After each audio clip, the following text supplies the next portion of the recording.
Mwaramutse nanone bene data, mwaramutse bashiki bacu, inshuti n'abavandimwe duhurira muri ibi byigisho. Reka tubifurize igitondo cyiza. N'ubundi tugiye gukomeza ingingo yacu ya gatanu iri mu cyigisho kivuga ngo Yesu na Nikodemu, niyo tugiye gukomeza. Ariko mbere y'uko tuyijyaho iyi ngingo yacu ya gatanu, reka tubanze dusenge. Data wa twese uri mu ijuru, turagushimye kandi turaguhimbaje. Tugushimiye uburyo waduhaye amahirwe ukaduha umwana wawe, kuruta byose kuba waratwandikishije ijambo ryawe kugira ngo tubere umujyanama n'umuyobozi.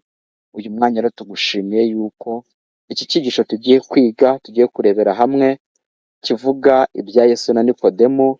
Turakunze kugira ngo uduhe amatwi yumva kandi tubashe kumenya no gusobanukirwa ibibera mu ibanga ryawe, kugira ngo tubashe kugira umwiteguro ukwiriye, tuzakubone ko urya munsi kuzerekanwa. Tushishimire kugusanganira, tubisabye mu izina rya Yesu, amen. Iyi ngingo yacu ya gatanu rero tugiye kuyigezwaho na mwene data Aimable. Reka tumuhe umwanya hanyuma ayitugezeho. Aimable, ni karibu. Mwene data arakoze. Ingingo kwa gatanu iravuga ngo ubugingo bushya n'ibikorwa bitunganye. Mwibuke ibyo twabonye ejo hashize. Twabonye ingingo kwa kane ivuga ngo kwezwa no kongera kugirwa mushya.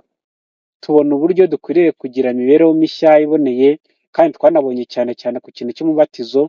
Tubona ukuntu umubatizo ari ngombwa. Tubona n'ukuntu imibereho yacu ishobora gutunganywa no kwegura Kristo Yesu gusa, ko mu mbaraga zacu za kimuntu, mu mihati yacu tugira, ko nta kintu twakwimarira.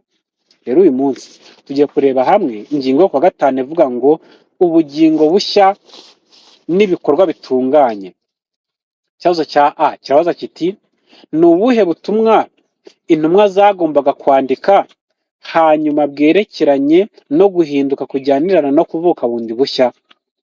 Mwene data agiye kudufasha mu magambo aboneka mu Bagalatiya 2:20 ndetse n'urwandiko rwa mbere rwanditswe na Yohana igice cya 2 ku murongo wa 15 kugeza 17.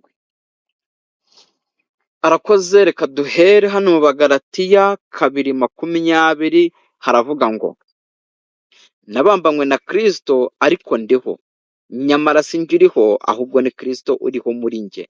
Ibyo nkora byose nkiriho mu mubiri, mbikoreshwa no kwizera umwana w'Imana wankunze akanyitangira. Muri mu rwa mbere rwa Yohana 2:15 kugera 17, mu rwa mbere rwa Yohana haravuga ngo, ntimugakunde iby'isi cyangwa ibiri mu isi. Umuntu nakunda iby'isi, gukunda Data wa twese ntikuba kuri muri we. 16, kuko ikiri mu isi cyose ari irari ry'umubiri, ari n'irari ry'amaso, cyangwa kwibona ku by'ubu bugingo, bidaturuka kuri Data wa twese, ahubwo bituruka mu isi. 17, kandi isi irashirana no kwifuza kwayo, ariko ukora iby'Imana ishaka azahoraho iteka ryose. Amen. Ahangaha namwe mwakurikiranye neza aya masomo mwene data amaze gusoma. Aya masomo yose ashimangira uburyo dukwiriye kugira imibereho mishya yahindutse, nyamara atari mu mbaraga zacu bwacu, ahubwo biturutse ku kwiyegurira Kristo Yesu gusa. Reka turebe amagambo aboneka mu rugo wa Kidivantiste paje 206. Aravuga ngo, ububasha buhindura bw'Imana bushobora guhindura kamere bakomoye ku babyeyi babo ndetse n'iyo bimenyereje ubwabo, kuko idini ya Yesu ari iyo gukiza umuntu ikamuzahura. Kuvuka ubwa kabiri bisobanuye uguhinduka no kuvuka bundi bushya muri Kristo Yesu. Mu bihamya by'Itorero volume ya 4 paje 458 handitse ngo, Pawulo yarazi neza ko iyo ubwenge bw'abantu buza gushobora gusobanukirwa igitambo gitangaje cyatanzwe n'Umwami w'ijuru, ukwikunda kose kwari kwirukanwa mu mitima yabo. Abanza kwerekeza ibitekerezo ku mwanya Kristo yari afite mu ijuru ari mu gituza cya se. Nyuma yaho amuhishura nk'uwemeye kwiyambura ubwiza bwe ku bushake bwe, yemera imibereho yose yo gucishwa bugufi kwa kamere y'umuntu, afata inshingano z'umugaragu kandi araganduka kugeza ubwo apfa. Urwo rupfu rukaba ari rwo rupfu rw'urukozasoni kandi rugayitse cyane, rubabaje cyane kurusha izindi zose. Nta rundi ni urupfu rwo ku musaraba. Mbese abakristo bashobora gutekereza kuri icyo gikorwa gihebuje kigaragaza urukundo Imana ikunda twebwe abantu tutagira amarangamutima y'urukundo kandi tukaba tutazi yuko tutari abacu. Umutware nk'uwo ntagomba gukorerwa igihe umuntu yumva atabyishimiye cyangwa se afite ukurarikira no kwikanyiza.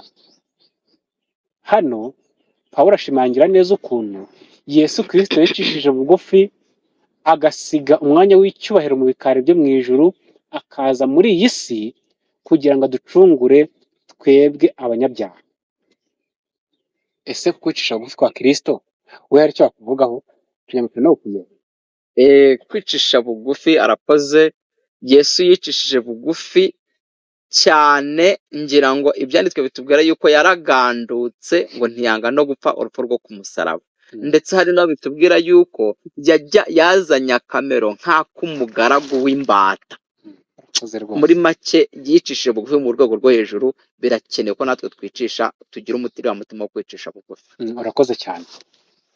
Amagambo avuze muzahana handitse aboneka mu Bafilipi igice cya 5 guhera ku gice cya 2 guhera ku murongo wa 5 kugeza ku wa 7. Rero ko Yesu Kristo yicishije bugufi yagaragaje umwuka wo kwicisha bugufi dukwiriye kumwigiraho natwe. Mu gihe Satani we ari Rusiferi muri Ezekiel 28 herekana neza yuko we ngo yashatse kuzamura intebe ye ngo isumbe inyenyeri zose zo mu ijuru, ariko Kristo we yicisha bugufi afata kamere y'umugaragu w'imbata. Murumva ko ni ikintu gikomeye cyane.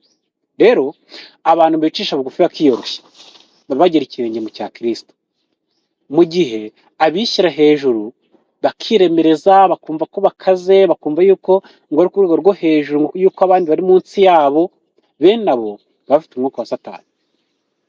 Hano mu Ihame ry'Itorero volume ya 5 paje 189 bakomeza bagira bati, ndagira ngo nkubwire yuko Kristo yabwiye Nikodemo ati ukwiriye kubyarwa ubwa kabiri. Rero abantu bafite Kristo akaba ari utegeka muri bo ntibazigera bagira icyifuzo cyo kwigana kwerekana kw'ab'isi. Abantu bafite umutima muri Kristo Yesu ntazigera bagira icyifuzo cyo kwigana umutima nk'uw'ab'isi wo kwishyira hejuru. Bazajya bitwaza ibendera ry'umusaraba ahantu hose, bahore batanga ubuhamya bw'intego zihanitse n'insanganyamatsiko zifite agaciro karuta iby'ab'isi bibandaho. Imyambarire yacu, aho dutuye n'ibiganiro byacu bigomba guhamya ko twiyeguriye Imana. Ni iyihe mbaraga yari guherekeza abantu bagaragaje ko baretse byose ku bwa Kristo? Rero mu myambarire yacu, mu byo tuvuga, mu myitwarire yacu, dukwiriye guhamya ko twiyeguriye Kristo. Ibyo ngibyo ni byo Yesu Kristo atwifuzaho kugira ngo twerekane umwuka wo kwicisha bugufi. Rero Uwiteka Imana bidushoboza. Sinzi wenda niba ari kimwe ni data yakongeraho tukabona gusoreza ingingo y'uyu munsi ahangaha ariyo ngingo kwa 5. Arakoze mwene data mabure kumpa umwanya hano. Reka mvuge ku tuntu tubiri, ku tuntu ibintu bigendanye n'iyi ngingo ivuga ngo ubugingo bushya n'ibikorwa bitunganye. Hari isomo twasomye rivuga ngo ntimugakunde iby'isi cyangwa ibiri mu isi. Hano tubonye neza yuko iyi mibereho mishya n'ibikorwa bitunganye, umuntu wamaze kubyarwa ubwa kabiri, twabonye neza mu ngingo twabanje ejo ko umuntu abatizwa. Iyo umaze kubatizwa ni ukuvuga ngo uba utanze ubuhamya bw'uko witandukanije n'imirimo yose ya Satani. Niyo mpamvu rero hano uba utangiye kugenda noneho n'ibikorwa bishya, uhindura imyambarire, uhindura imivugire, uhindura imitekerereze ndetse n'imikorere. Ugenda none ukora ukurikije ibikorwa bigendanye n'ijambo ry'Imana rigusaba. Umubatizo rero ni ikintu gikomeye cyane. Twabonye neza yuko mu bintu bituma umuntu biranga ko umuntu yahindutse, umubatizo niho utangira ubuhamya, ariko ntabwo bivuga, ahubwo ibikorwa byawe nibyo bigaragaza yuko wahindutse. Hano rero ikindi kintu ndi kuvugamo ni ikigendanye n'uko abantu bagomba kumenya neza bagasobanukirwa yuko umuntu wamaze kuvuka ubwa kabiri ibintu bye byose birahinduka, nk'uko twabibonye mu ngingo yabanje. Ibyo wakundaga, niba wakundaga kwambara nk'ab'isi urabireka, wumva ubyanze.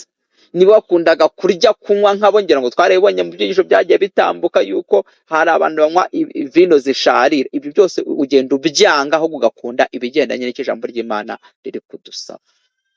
Murakoze cyane. Arakoze cyane mwene data ku nyunganizi nziza aduhaye.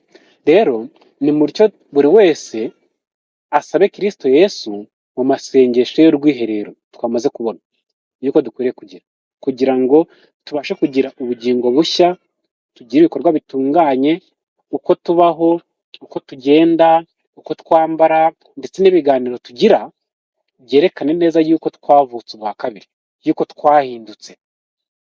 Icyo kintu nicyo Kristo Yesu atwifuzaho, nk'uko yanagihuguriye Nikodemo. Uwiteka Imana dushoboze gukomeza kuzirikana aya magambo tumaze kwiga mu izina rya Yesu. Amen.